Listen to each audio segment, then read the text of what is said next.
Il y a un philosophe qui a dit il y a quelques temps, enfin quelques jours, il disait on est dans une guerre de civilisation. Et j'ai aimé cette analyse parce que c'est tout à fait ça. C'est à l'extérieur et à l'intérieur.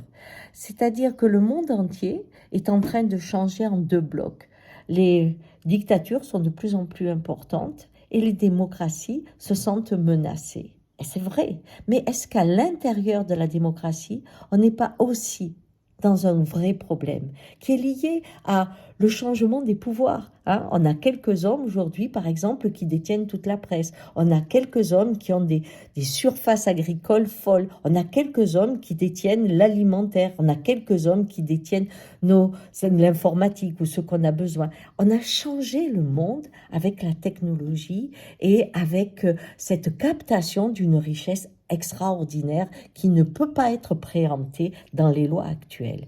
Alors, si la démocratie ne peut plus s'exprimer, comme pour le Covid, prenons cet exemple flagrant, il y a le Covid, hop, on arrête l'Assemblée. Elle ne peut plus se réunir. Mais par contre, on va payer des cabinets privés pour pouvoir réfléchir sur comment faire. Là, la démocratie est bafouée. Même si on dit c'est plus efficace, etc., elle est bafouée. Ça veut dire que les hommes ne comptent pas. Ce qu'on a élu ne compte pas. Et cette façon aussi d'avoir une campagne qui fait que les adversaires, soi-disant c'est des adversaires, mais c'est surtout des porteurs de visions différentes, ne sont pas soumis à l'analyse d'experts, mais surtout de ceux qui vont vivre les conséquences de leur prescription.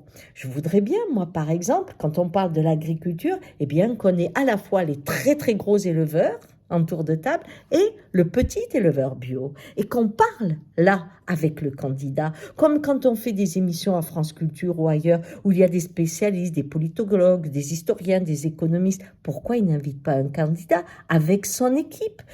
Qu'est-ce qui fait que, quand on parle de la liberté de la presse, que l'on veut retrouver, qu'est-ce qui fait qu'on n'invite pas Bolloré, Arnaud? Pourquoi on ne les invite pas à table en disant, vous savez, nous, on va vous faire ça, on va vous enlever vos subventions, par exemple, et qui disent, moi, je vais vous faire ça, parce que là, on aurait une réalité, une confrontation entre des prescriptions et la réalité de ceux qui détiennent le pouvoir. Alors, ça nous donnerait peut-être l'imagination d'une autre constitution. Vous voyez, on a eu des expériences étonnantes quand on a réuni ces gens qui ont réfléchi, qui ont apporté des solutions, et aucune de leurs solutions n'a été prise par le président. Ça veut dire que la voix du peuple, qui est, comment dire, l'essence même de la démocratie, n'existe plus.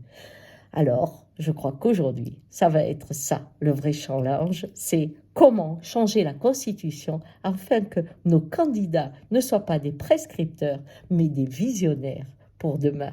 Ciao!